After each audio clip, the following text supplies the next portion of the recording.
Hello दोस्तों, मैं हूं डॉक्टर जमील अहमद शाह और आज मैं आपके सामने प्रेजेंट हुआ हूं एक बेहतरीन टॉपिक के साथ। और वो टॉपिक है 4 आदतें जो लक्ष्य को हासिल करा दें।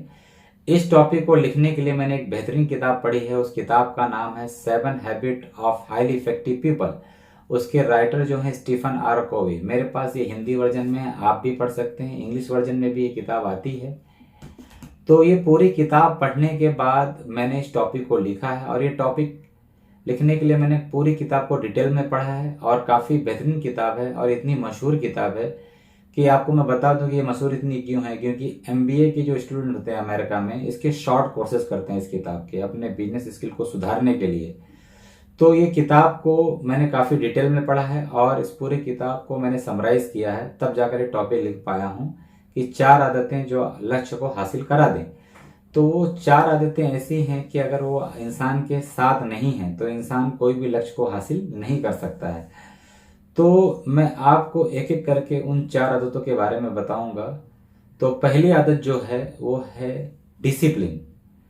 अगर डिसिप्लिन एक इंसान के अंदर नहीं है तो वो लक्ष्य को कभी हासिल नहीं कर सकता है। अच्छा, डिसिप्लिन क्या होता है, डिसिप्लिन कैसा होना चाहिए, मैं आपको एग्जांपल से समझाता हूँ।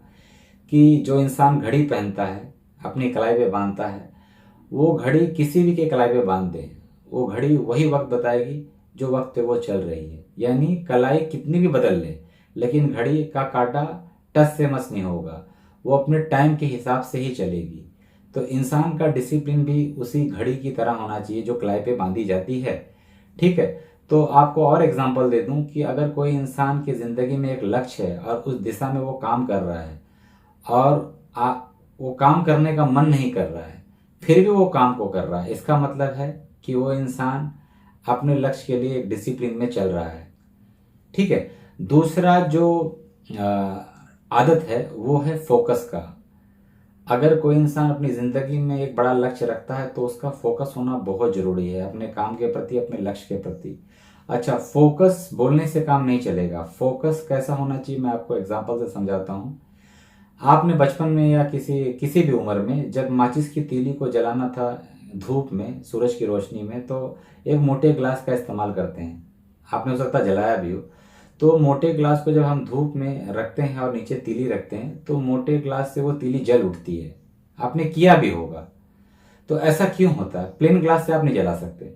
तो मोटे ग्लास से वो तीली क्यों जल जाती है? क्योंकि जो सूरज की रोशनी होती है उस मोटे ग्लास से एक सेंटर पे गिरती है और वो तीली को जला देती है। यानी सूरज की रोशनी एक सेंटर पर अगर गिराई जाए तो वो एक ज्वलनशील यानी जलने का काम करती है, यानी तीली को जला सकती है। तो अगर हमारा सारा फोकस अपने लक्ष्य के ऊपर हो, अपने काम के ऊपर हो, तो सोचो कितना जबरदस्त तरीके से हम अपने लक्ष्य को हासिल कर सकते हैं। उस तरीके का फोकस होना चाहिए, उस तरीके का हमारा ध्यान होना चाहिए अपने लक्ष्य के प्रति, अपने लक्ष्य के काम के प्रति। ठीक है। तो ये दूसरी आदत इंसान के अंदर जरूर होना चाहिए, तब जाकर वो अपने लक्ष्य को हासिल कर सकता है।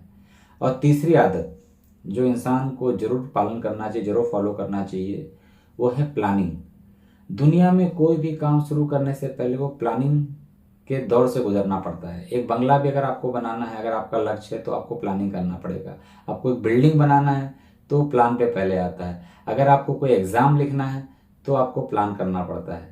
तो जब हम कोई चीज़ के लिए प्लान कर लेते हैं कि इस काम को हम ऐसे ऐसे करेंगे, तब जाकर हम लक्ष्य को पा सकते हैं, तब जाकर आप उस लक्ष्य को पा सकेंगे। तो हर काम के लिए, हर लक्ष्य के लिए आपको एक प्लानिंग करना जरूरी है। प्लानिंग बहुत स्ट्रांग प्लानिंग होना चाहिए। ये ध्यान रखिए, जो इंसान प्लानिंग नहीं करता अपने लक्ष्य के लिए तो उस नादान बच्चे की तरह होता है जिससे आप पूछो कि बेटा आप क्या बनना चाहते, तो वो बोलेगा कि मैं डॉक्टर बनना चाहता हूँ। जब आप उससे कल पूछेंगे कि आप क्या बनना चाहते हो, वो बोलेगा कि मैं इंजीनियर बनना चाहता हूँ। यानी वो हर दिन कुछ ना कुछ नया बोलते रहेगा। तो अगर आप लक्ष्य को हासिल करना चाहते हैं तो ये तीसरी आदत जरूर अपनी जिंदगी में शामिल करें, प्लानिंग का। पहला आदत डिसिप्लिन, दूसरा आदत फोकस, तीसरा आदत प्लानिंग, चौथी और लास्ट आदत है वो है कंसिस्टेंसी। कंसिस्टेंसी होना बहुत ज़रूरी है। आप बहुत काबिल हैं, हम बहुत काबिल हैं, हम बहुत होशियार हैं, हम बहुत नॉलेजेबल हैं, हम अपने फील्ड में बहुत महारत हमको हासिल है, लेकिन अगर हम लक्ष्य की दिशा में कोई भी काम को कंसिस्टेंसी के साथ नहीं करते हैं तो हम लक्ष्य तक नहीं पहुंच पाएंगे। तो कंसिस्टेंसी बहुत ज़रूरी है। मैं आपको एक एग्जांपल देता हूँ। अगर हम 10वीं की बोर्ड एग्ज़ाम का पेपर लिख रहे हैं, सपोज दैट 6 पेपर है या 6 सब्जेक्ट है, हमने शुरुआत की 3 सब्जेक्ट की तैयारी बहुत तगड़े तरीके से की, बहुत बेहतरीन तरीके से की और पेपर बहुत अच्छे से लिखा एकदम कंसिस्टेंसी के साथ, और बाकी के 2 या 3 पेपर हमने उतने अच्छे से नहीं पढ़े, उतने अच्छे से पेपर को नहीं लिखा, तो क्या लगता है हम पास हो पाएंगे? चाहे हम कितने भी इंटेलिजेंट हो, नहीं पास हो पाएंगे। तो किसी भी लक्ष्य को हासिल करने के लिए कंसिस्टेंसी बहुत ज़रूरी है। तो इन 4 आदतों को इंसान को जरूर फॉलो करना चाहिए। दुनिया का कोई भी लक्ष्य हो, इन 4 आदतों के से गुजरे बगैर आप उस लक्ष्य को हासिल नहीं कर सकते हैं। ये तो 4 आदतों को जरूर फॉलो करिए और इस वीडियो को बहुत ध्यान से देखिए। ये 4 आदतें आपको जरूर आपके लक्ष्य तक पहुंचा देंगी और आशा करता हूँ ये वीडियो आपको बहुत पसंद आई होगी और मैं दुआ करता हूँ कि आप सफल रहें और सफल बने रहें। और जल्दी मिलते हैं नेक्स्ट टॉपिक में, नेक्स्ट वीडियो में। जय हिंद, जय भारत।